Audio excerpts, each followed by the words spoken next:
Our sexual energy, again, is our most creative energy. It's our life force energy.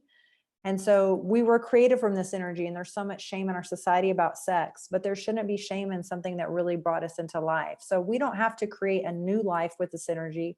We can tap in and create the life that we want by knowing how to focus this energy on what we're wanting. And also using the turn on energy, the sexual transmutation. Part of it is doing the breathing practices. So whenever you're self-pleasuring, you're just going to continue to breathe from your yoni or your pussy all the way up to the top to your crown chakra. And at first you can just breathe in deeply as you first get going to your heart. So you can have kind of like a heartgasm where you feel the energy go all the way up into your heart.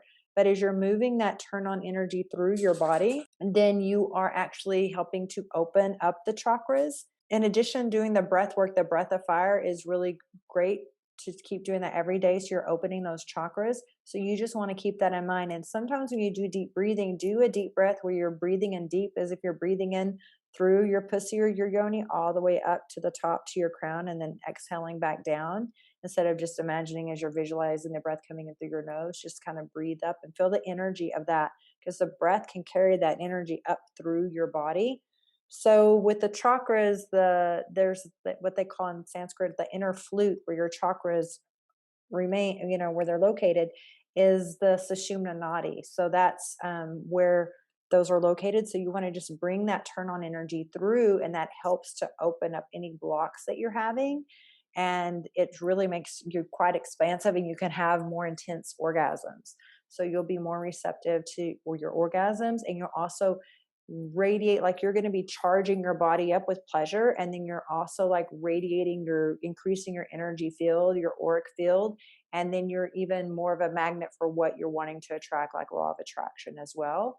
And whenever you think about the times when we're in orgasmic states, we almost feel like we're a little bit out of our bodies. We don't feel like we're completely grounded in. So when you're thinking of your intentions, or you're in this high vibration and then you're having an orgasm, you're kind of like a little more connected to the universe.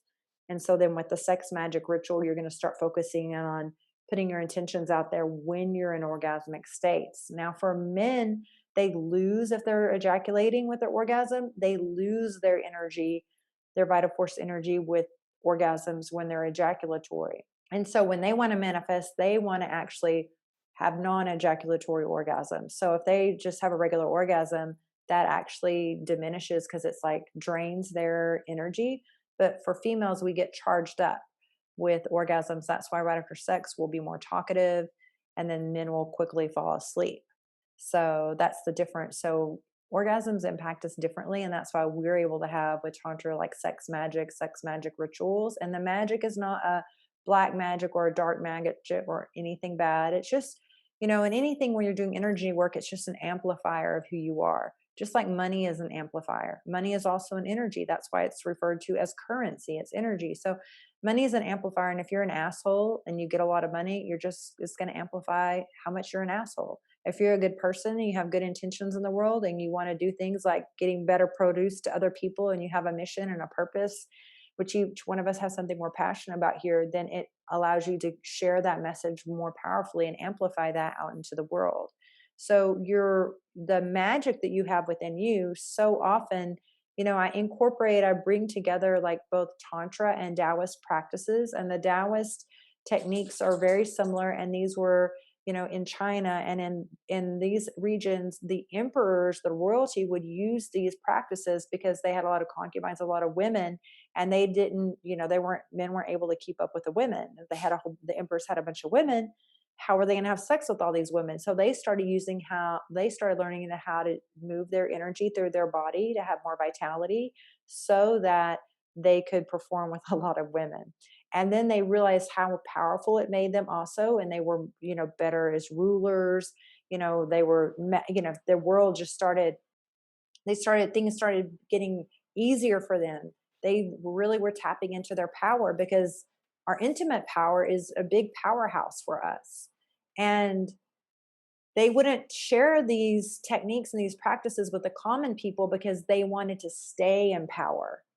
So they're like, we're not going to tell the common people in society how to do these things. And that's why And I think even back to that day of just thinking, we don't talk to people about sex. We're not talking about it because we're not going to tell them the powerful way they can have sex. And I think that's even been passed down, and that's even passed through in different generations of, oh my gosh, sex is such a shameful thing to talk about because people in power want to keep the people that aren't empowered disempowered.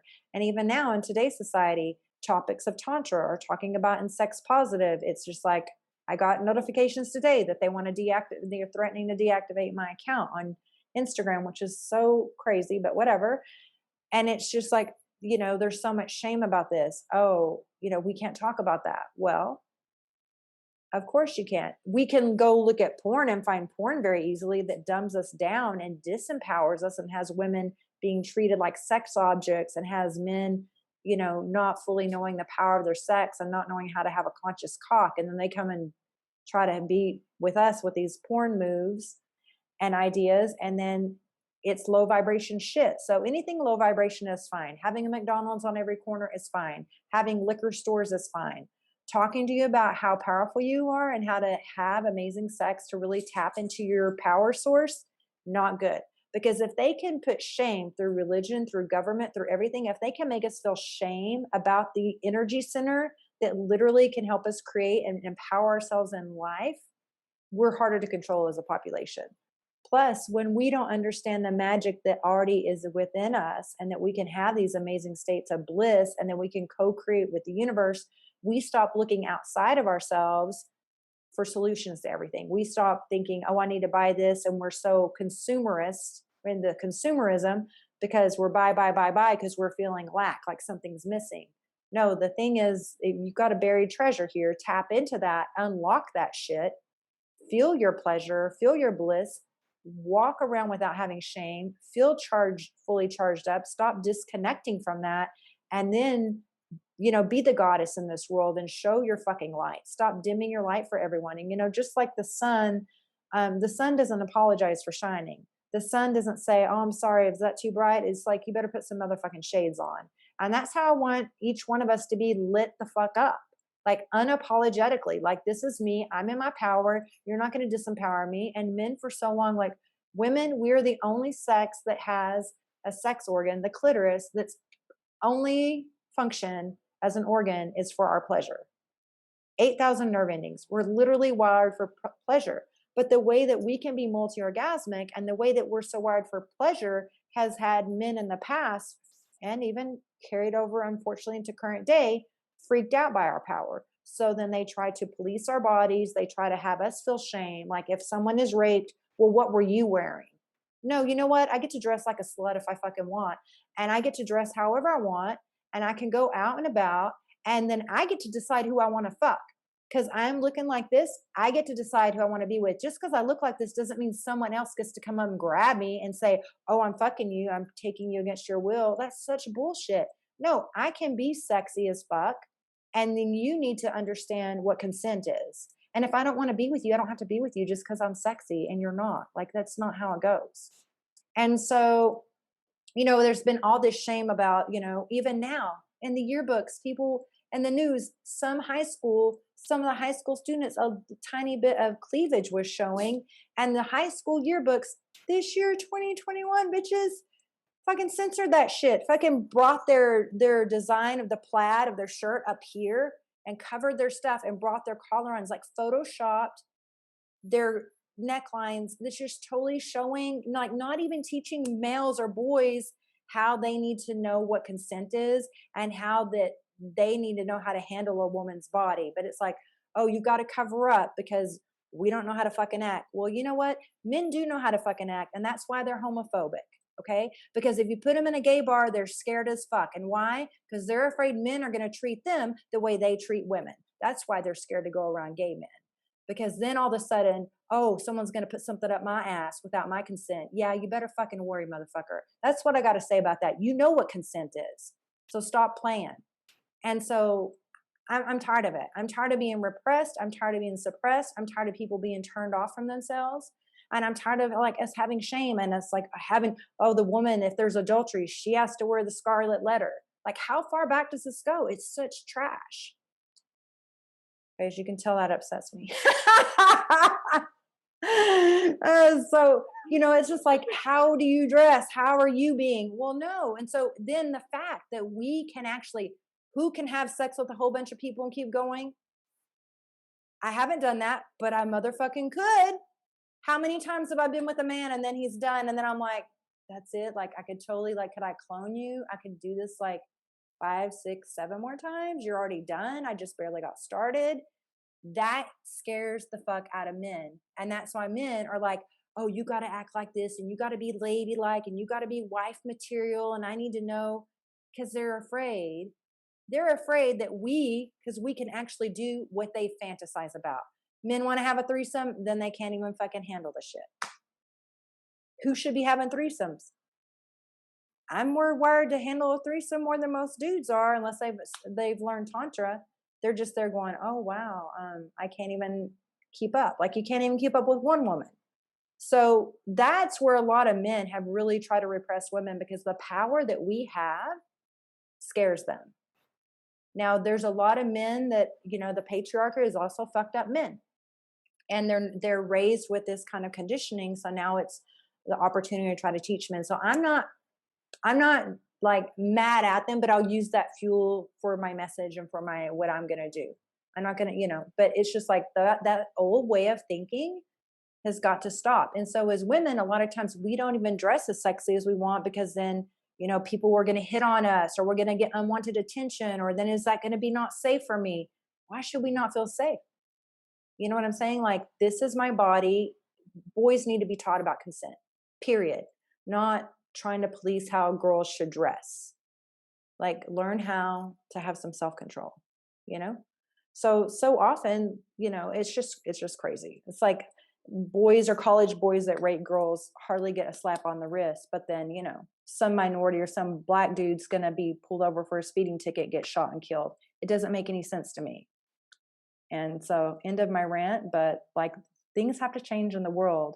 And, we have to be part of that change by just being lit up and exuding our sexiness, tapping into our power to create what we want and not having shame about it. Because in our society, when there's so much shame from religion, from the government, from everything, we disconnect and we're like, oh, that part of me is bad. And if I masturbate, that's bad. And this is bad. But really, when you start having this sexual energy going through your body, it improves your vitality.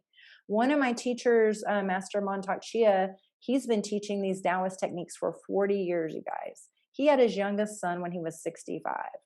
He is so energetic.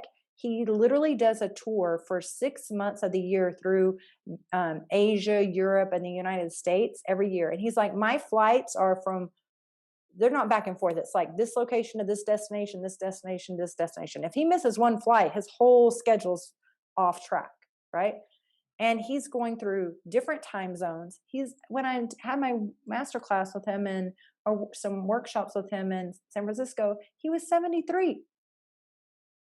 And he was literally in his jogger suit, talking to us, giving a lecture to other acupuncturists and different people too, and talking about these techniques, and could hardly get him to slow down for our lunch break.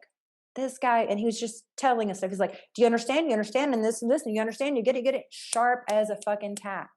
So smart. And then at the end of the day, at 5 p.m. when it's time to be done, he's still energized and going. This guy was like, doesn't slow down. So what he does with the Taoist techniques that I want to share with you is they breathe their sexual energy up through their different organ systems for vitality. Your sexual energy is your life force energy, aka chi energy, sexual force energy.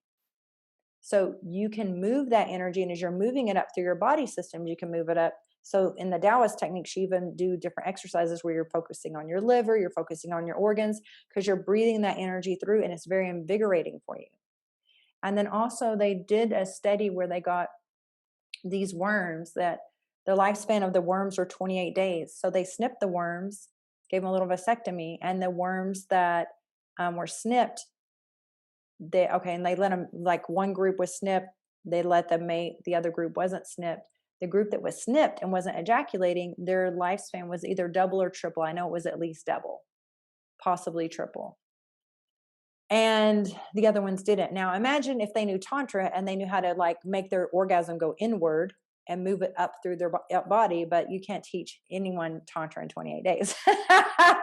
So can't teach that to the worms, but even just not losing that, the minerals and the depletion and the fluids from the ejaculation. So it really helps your vitality, your longevity. So this is really good for your system, for your health.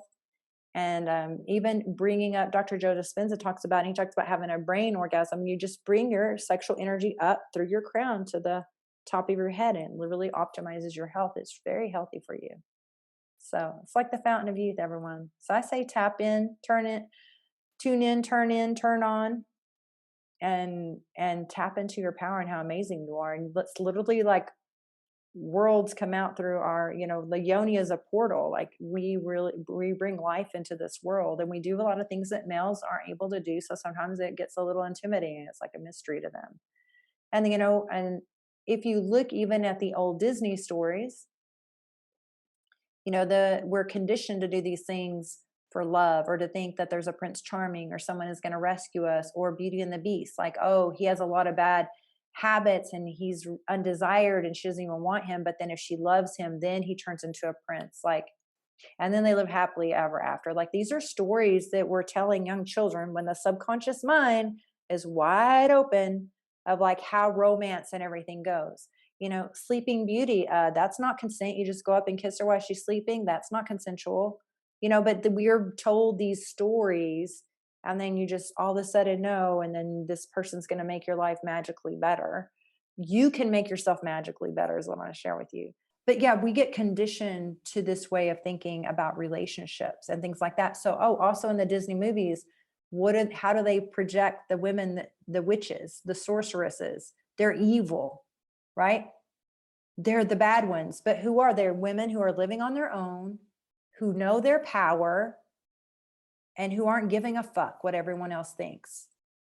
But what is the princess? Cinderella, trying to fit into a shoe that doesn't fit her. We're trying to fit in these molds that don't fit us. Or the ugly stepsisters, we're trying to do these things and prove ourselves, to show them, like, if someone was our dude, why would we have to be trying on a shoe anyway? Like, the guy really didn't remember you, seriously. Like, it's just dumb. Like, I love Disneyland. The premise is cute, but these stories also, you have to look at literature. Literature is also written to program us.